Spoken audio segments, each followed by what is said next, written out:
Olá pessoal, tudo bem? Sejam muito bem-vindos a mais um vídeo do nosso canal.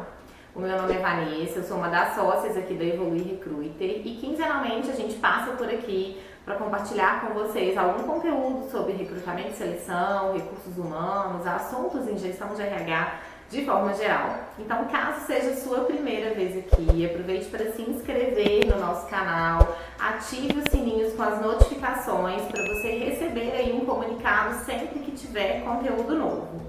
Tá? Então, no vídeo de hoje a gente vai falar sobre recrutamento e seleção. E o tema é: o candidato finalista declinou. E agora? Vamos lá? Quem nunca, profissional de RH ou gestor, teve lá no final do processo seletivo um candidato finalista que declinou, muitas vezes nem chegou a aceitar a proposta final de emprego, ou acabou aceitando e depois pensou melhor e desistiu, declinou daquela vaga? É um trabalho, tanto, o processo precisa, na maioria das vezes, ser reiniciado, que envolve aí tempo, dedicação aí de tempo e de esforços muito grande para que a gente volte a encontrar aí o nosso match ideal. Então, no vídeo de hoje, a gente vai falar primeiro os 3 principais motivos que levam os profissionais a desistirem, a declinarem ao longo dos processos seletivos. E o que você, profissional de RH, gestor, você responsável por conduzir os processos seletivos na sua empresa, pode fazer, que práticas pode adotar para minimizar a taxa de desistência ao longo dos processos seletivos. Bom, então o primeiro grande motivo aí de desistência dos profissionais é falta de transparência nas informações sobre aquela vaga, sobre aquela oportunidade. Então é comum pessoas conduzirem processos seletivos informarem as principais características de uma vaga, de uma posição, da rotina de trabalho, dos projetos que aquela pessoa vai trabalhar, mais detalhes sobre o dia a dia ali do profissional lá no final, lá na etapa finalista mesmo do processo seletivo. E também informações sobre remuneração. É comum também não informar no início do processo a remuneração ou faixa salarial oferecida e o pacote de benefícios, assim como o modelo de contratação. Então, esse é um motivo importante que faz com que os profissionais, ao chegarem lá na etapa final do processo seletivo, identifiquem que aquela não é uma oportunidade compatível, coerente ali para ele. E ele acaba declinando lá na etapa final do processo.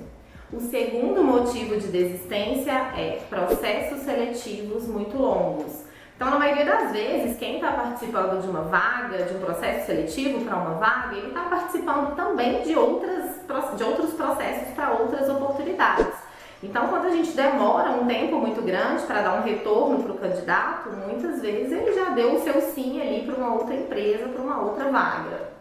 E o terceiro motivo é um candidato não envolvido, não engajado, não motivado durante o processo seletivo. E aí ele acaba enxergando que aquela oportunidade pode não ser tão interessante assim para ele e abandona o processo de seleção.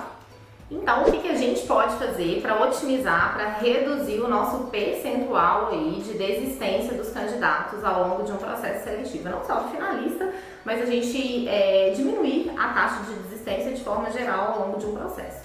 Então, o primeiro é ter bem definido etapas e prazos de um processo seletivo. Assim como qualquer projeto, o processo de recrutamento e seleção precisa ter estágios e tempos definidos.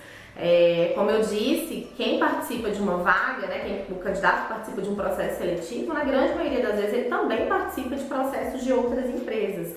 Então, para a gente não perder esses candidatos ao longo do nosso processo, e além da gente otimizar a nossa rotina de trabalho enquanto profissional de recrutamento e seleção, ou gestor que está com a função ali de recrutamento e seleção, é importantíssimo definir prazos para cada etapa do processo seletivo. E esses prazos precisam ser os mais ágeis possíveis para que a gente evite a perda dos profissionais. Então, por exemplo, se em uma determinada empresa são necessárias muitas entrevistas com vários níveis de gerência, de diretoria, busque otimizar essas etapas. Então, o ideal é que a gente faça aí, no máximo 3 etapas com cada candidato, no máximo 3 entrevistas, 3 agendas com aquele profissional. Quando a gente passa disso, o processo fica muito moroso, o processo fica cansativo e fica pouco objetivo. Então pense como você pode otimizar e planeje melhor as etapas do seu processo. Segundo ponto é transparência de informações desde a primeira etapa. E qual é a primeira etapa do processo seletivo? A primeira etapa é a descrição da vaga. Então lá quando você está fazendo a descrição no seu site, em algum site de emprego, detalhe o máximo de informações que for possível daquela posição. Além de informar na primeira entrevista, claro, e tirar as eventuais dúvidas ali dos profissionais, é importante que isso esteja escrito, que isso esteja documentado, para sempre que o profissional tiver dúvidas sobre o descritivo daquela vaga, ele ter um fácil acesso ali e consultar. Então o planejamento ele começa lá na etapa de descrição de uma vaga. Então coloque o máximo de informações que você puder durante a descrição. Não se esqueça de informar faixa salarial, se não for possível informar o salário exato, uma faixa salarial e o pacote de benefícios, modelo de contratação ali daquela posição. Bom pessoal, é isso. Espero que tenham anotado aí as dicas para reduzirem o número de desistência do processo seletivo. Essas são práticas diárias, né, e conhecimento que a gente acumula aqui com a nossa rotina de trabalho, com o nosso dia a dia de recrutamento e seleção. Obrigada por terem ficado até aqui, obrigada por acompanharem mais um conteúdo aí do nosso canal. Aproveito para convidar aí novamente quem ainda não é inscrito, se inscreva aqui embaixo, ative o sininho das notificações para você ficar por dentro aí dos novos conteúdos, né? E receber um sinalzinho aí de quando a gente compartilhar conteúdo novo por aqui, tá bom? Obrigada mais uma vez, um grande abraço e até o próximo vídeo.